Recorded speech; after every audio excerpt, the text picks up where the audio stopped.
तर तुम्ही आज पाहणी करायला आलेला आहोत. 17 वर्ष झाले राज्यामध्ये, खरं तर या कालावधीमध्ये बरेचसे प्रकल्प पूर्ण झाले, प्रत्यक्षात त्याच्यावरून वाहतूक सुरू झाली. या रस्त्याला नेमकी काय अडचण आहे की इतके वर्ष होऊ नये? इथे स्थानिक जे आमदार बिमदार सगळे लोक जी मंडळी आहेत, राजकीय हस्तक्षेपामुळे या सगळ्या गोष्टी होत नाहीयेत. मागे मी एकदा नितीन गडकरींना मी फोन केला होता या बाबतीत. मी त्यांना विचारलं होतं, मी एकदा बोललो पण होतो, आणि गडकरींनी मला याचं उत्तर दिलं होतं की कॉन्ट्रॅक्टर कंटाळून निघून गेले. आता नितीन गडकरी जे या रस्ते आणि या सगळ्या गोष्टींचे केंद्रीय मंत्री आहेत, ते जर समजा कोकणातल्या कंत्राटदारांबद्दल कंटाळून निघून गेले असं जर म्हणत असतील तर ते कंटाळले कोणामुळे, कशामुळे कंटाळले? आतापर्यंतचा रिवाज असा आहे की तुम्हाला जर रस्ता बांधायचा असेल तर ज्याला लँड ॲक्विजिशन म्हणतो, ती लँड ॲक्विजिशन ही सरकारने करून द्यायची असते आणि मग पुढे कंत्राटदार ती गोष्ट करतो. हे सगळे रस्ते करत असताना प्रत्येक वेळेला हाच प्रॉब्लेम आलेला आहे की जागा संपादित केलेली नाही, कंत्राटदाराला कंत्राट देऊन मोकळे झालेत, पैसे गेलेत, पैशातनं त्यांचे टक्के गेलेले आहेत आणि रस्ता तिकडेच आहे. हे वर्षानुवर्ष ह्याच गोष्टी होत आल्या, अशाच होत आहेत. आत्ता नवीन बांधलेल्या रस्त्यावर मी आलोय, काय अवस्था आहे नवीन बांधलेल्या रस्त्याची? मला आता हे काहीतरी त्या इथे घेऊन जात आहेत कुठे त्या बायपास, तर मी त्यांना तेच विचारलं, म्हणजे नुसत्या एका बायपासने काय होणार आहे? बनवलेला रस्ता, नवीन बनवलेला रस्ता हा पण जर खराब होणार असेल ते बायपासने काय होणार आहे 2 किलोमीटरच्या?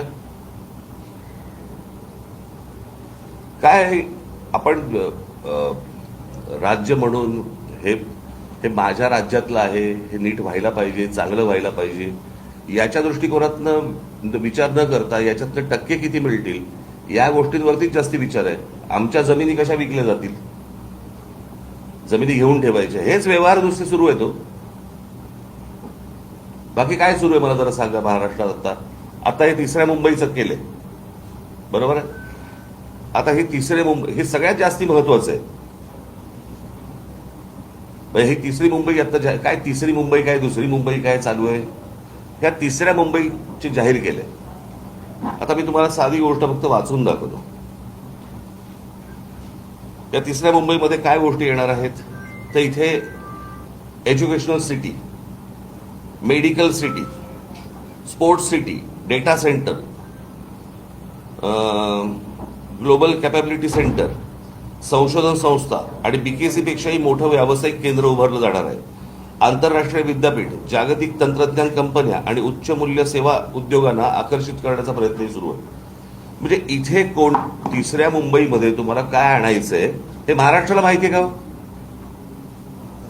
महाराष्ट्राची मुलं मुली तयार आहेत का या गोष्टींसाठी? म्हणजे आपल्याकडचा जो कोणी शेतकरी आहे, आपल्याकडचा जो कोणी जमीनधारक जो आहे, तो फक्त माझी जमीन मालक एवढाच राहणार आणि त्याच्यासमोर ही तिसरी मुंबई उभी राहणार, काय ह्याला काही करायचंय ते, आणि तो फक्त बघत राहणार. म्हणजे ह्या संपूर्ण पेण, पनवेल, उरण ह्या सगळ्या भागातली जी रायगड जिल्ह्यातली जी मुलं आहेत, मुली आहेत, त्यांना काही सांगणार आहोत का आपण? त्यांना काही तयार करतोय का आपण की परत बाहेरच्या राज्यांमधून लोक येणार, पुन्हा इथे नवीन वसाहत होणार? आज जे पुण्याची वाट लागली आहे, जी आपल्या बाकीच्या शहरांची जी वाट लागते, बाहेर कळतंय, बाहेरच्या राज्यांमध्ये कळतंय की काय होणार आहे, त्याप्रमाणे त्यांच्या पोरापोरींना तयार करतायत ते आणि महाराष्ट्रात पाठवत आहेत. आणि आमच्या महाराष्ट्रातल्या मुलं मुलींना काही माहित नाही की इथे काय होणार आहे, काय घडणार आहे. त्याला कोणतीही गोष्ट सांगितली जात नाहीये की बाबा तुम्ही कुठच्या गोष्टींच्या तयारीला लागा, आपल्याकडे काय गोष्टी येणार आहेत, काही माहिती नाहीये. शहरं उभी करायची, रस्त्यांची वाट लावून टाकायची, त्याच्यामध्ये जमिनी विकायच्या आणि जमिनी विकणे एवढा एकमेव धंदा महाराष्ट्रात सुरू आहे आता. कोकणात तर सर्वात जास्ती. कधी कधी वाटतं आता कुठच्याही डेव्हलपमेंटला विरोध करण्यासारखं काही नाहीये, परंतु कोकणाची परिस्थिती पाहिली तर डेव्हलपमेंट नको अशी परिस्थिती आहे आज. कारण ती जर समजा स्थानिक लोकांच्या जर वाट्याला येणार नसेल तर ही डेव्हलपमेंट काय करायची? म्हणजे स्थानिकांच्या काय म्हणतो त्याला जीवावरती ह्या सगळ्या गोष्टी उभ्या करायच्या, त्यांच्याकडनं जमिनी घ्यायच्या आणि त्यांना उद्ध्वस्त करायचं. हा जो जमीन मालक आहे हा काय करेल मला जरा सांगा ह्याच्या पुढे. ह्यांची मुलं पोरं पोरी काय करतील?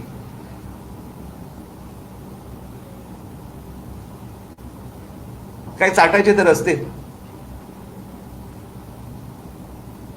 आमच्याकडची जमीन, आमच्याकडचं पाणी, आमच्याकडची वीज आणि ह्याच्यावर पोचले कोण जाणार? बाहेरचे.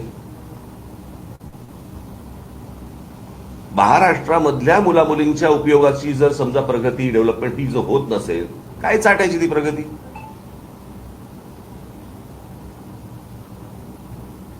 हे कोणासाठी सुरू आहे? मोठे जमिनीचे तुकडे काढायचे. अरे ह्या सगळ्या आता कुठून डेव्हलपमेंट होते यांच्या लोकांना माहिती आहे, आमदारांना माहिती आहे. हे जमिनी घेत सुटणार आणि मग ते सरकारला विकणार. मग सरकार कोणाला तरी अजून कुठचे तरी उद्योग अदानी बिदानीला देणार, त्याच्या घशात घालणार. हेच सुरू आहे. आपण आपली पत्रकार परिषद घेत बसू. मला असं वाटतं स्थानिकांना ही गोष्ट समजणं गरजेचं आहे. त्यांनी या गोष्टींना विरोध करणं गरजेचं आहे. सगळ्या ठिकाणी नुसते आपले तटकरेंची मुलगी, त्याच्यानंतर तो कोण ठाकूरांचा मुलगा आहे, त्याच्यानंतर अजून कोणतरी, हेच सुरू आहे.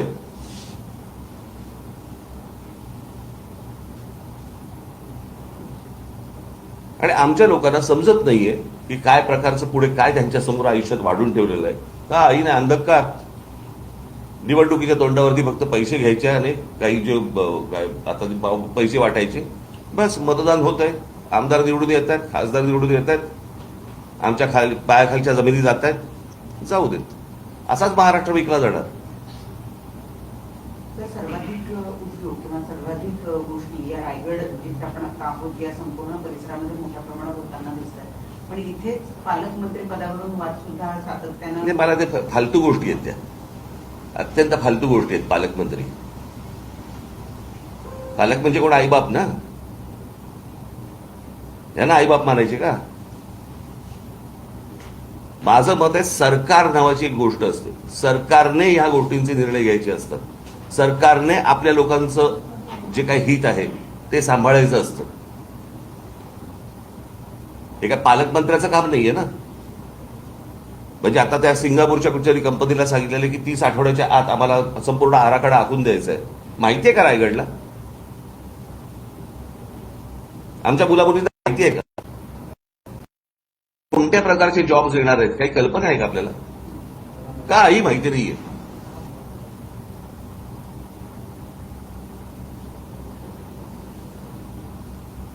रस्ते करायचे नाहीत, उद्योग कुठचे येतात ते दाखवायचे नाहीत, सांगायचे नाहीत, सगळं लपवून ठेवायचं.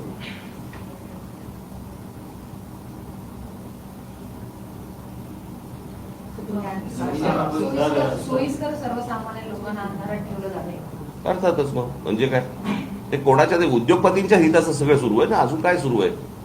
1 जून पर्यंत, 1 जून 2026 पर्यंत हे सगळं काम होईल अशी ग्वाही सुनील तटकरे यांनी दिली होती. मंत्री भरत गोगावले यांनी पाहणी सुद्धा केली होती. 15 वर्ष ऐकतोय ना आपण. हे किती ग्वाह्या झाल्या आतापर्यंत? आत्ता ही परिस्थिती आहे, बरोबर आहे. परत तुम्ही उद्या येणारच आहात गणपतीच्या वेळेला.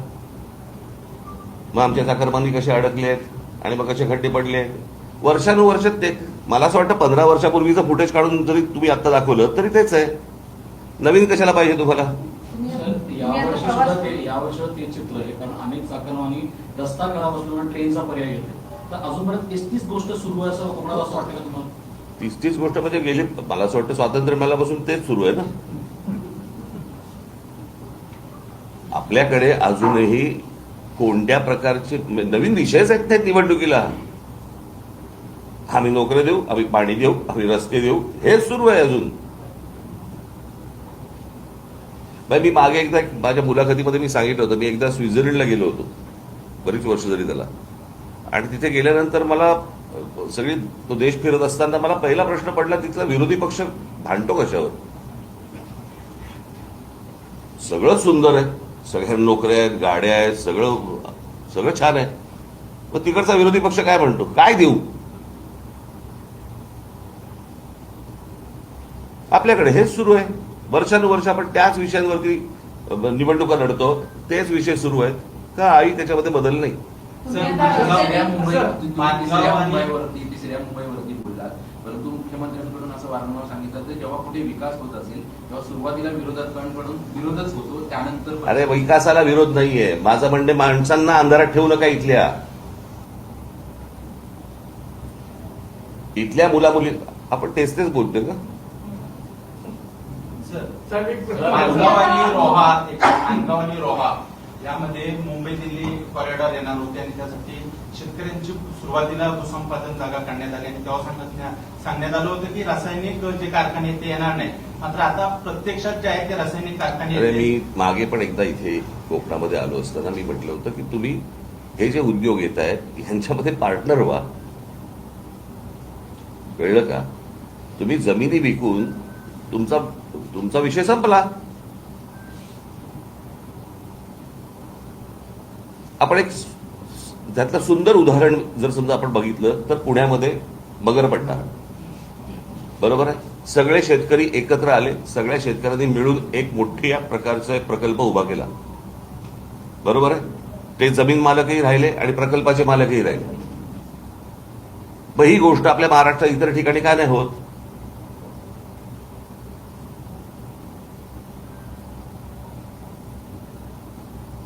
तुम्हाला कोणतरी येतं, तुम्हाला जमीन विकायला सांगतं, तुम्ही काहीतरी पैसे घेता आणि मोकळे होताय म्हणजे काय?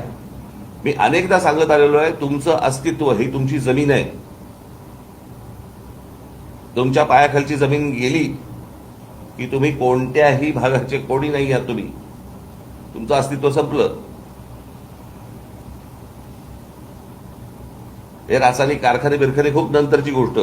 पहिली जमीन विकणं, इथून पहिली सुरुवात आहे. बोल. स्थानिक नेत्यांचा मोठा अपयश आहे का? कारण सरकारपेक्षाही जास्त, कारण की नारायण राणे असतील किंवा सुनील तटकरे असतील. प्रश्न असा आहे की ह्या सगळ्यांनी मिळून एका गोष्टींचा विचार केला पाहिजे की आमच्या कोकणाचं काय होणार.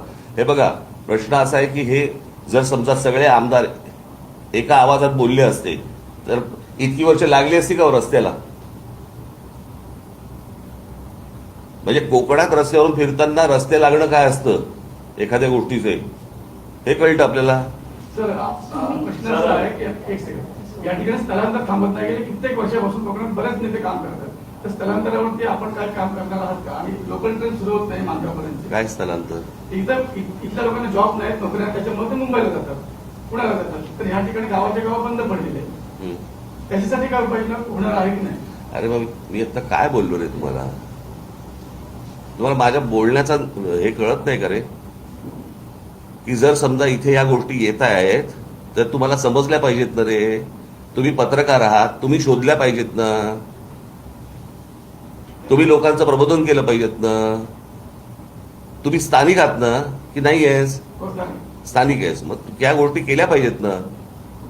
लोकांना जर समजत नसेल तर ते शोधत जाणारच आहेत ना बाहेर.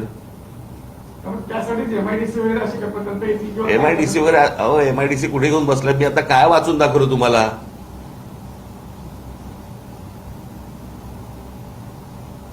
सरकारचं इथे काय आणायचं चालू आहे आणि इथल्या लोकांना, स्थानिकांना माहिती नाहीये इथे काय येणार आहे. तुम्हाला कळतंय का प्रकल्प काय आहे तो? समजतंय का? तुम्ही कुठच्या एमआयडीसी जुन्या गोष्टीत राहू नका आता.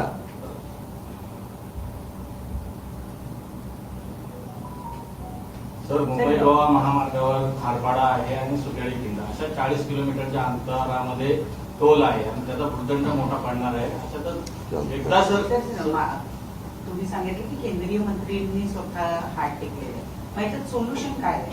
17 वर्ष झाले एखादा प्रकल्प रखडतो, मंत्री होऊन जातात, आमदार येऊन जातात, सरकार बदलतात, मग आता याच्यावर सोल्युशन काय? कारण 1.5 वर्षांपूर्वी याच्या आंदोलन पण केली. म्हणूनच मी तुम्हाला सांगतो ना की ह्या सगळ्या याच्यामध्ये सोल्युशन हे सत्ता बदल एवढंच आहे. माणसं बदलणं गरजेचं आहे. जर समजा तुम्हाला इतकी वर्ष तर 30 माणसं तुम्ही निवडून देणार असाल आणि त्याच विषयांवरती जर समजा तुम्ही बोलणार असाल, उपयोग काय त्याचा? जे निवडून येत आहेत ते म्हणतात ह्यांना काही फरकच पडत नाही. रस्ता चांगला करायचा तर वाईट ठेवा. हे काय निवडणुकीच्या वेळेला आम्हाला निवडून देत आहेत, कोणत्या का मार्गाने असे ना. एकदा हा तुम्ही त्यांचा भ्रम तोडत नाही तोपर्यंत काहीच होणार नाही. त्यांना धक्के दिल्याशिवाय कुठेही तुम्हाला बदल आढळणार नाही. 2006 तुम्ही नाशिकचा दौरा करून आलात आणि नाशिक पुणे जो रस्ता आहे रेल्वे मार्ग जो आहे तो बदलण्यात आलेला आहे. आता आज तिथे आंदोलनं होत आहेत, तो रस्ता बंद पाडलेला आहे. जो मूळ मार्ग आहे तोच मार्ग थेट नाशिक पुणे असाच मार्ग मला आहे. माहिती नाही, मला मी पाहिलं नाही, बघतो. साहेब रायगड पासून ते सिंधुदुर्ग मालवण पर्यंत तेच नेते आणि तेच आमदार खासदार निवडून येतात. पण मागच्या निवडणुकीचं चित्र जर पाहिलं सोशल मीडियावर अनेक वेळी आले की धमकावलं जात होतं मतदारांना, जर मतदान दिलं नाही तर तुमचा निधी बंद केला जाईल, आणि ह्या सगळ्या भीतीतून मतदारांनी मतदान केलं असेल. समजा निधी येतोय असं पकडूया, तरी काय बदल होतोय? कोणता निधी येतोय जो बंद करायची धमकी दिली जाते? येऊनही उपयोग नाही ना, परिस्थिती बदलते का काही? मग मतदारांनी या गोष्टींचा विचार केला पाहिजे. मतदार जोपर्यंत या गोष्टींचा विचार करत नाही तोपर्यंत काही गोष्टी घडणार नाहीत. असंच चालू राहणार. चला.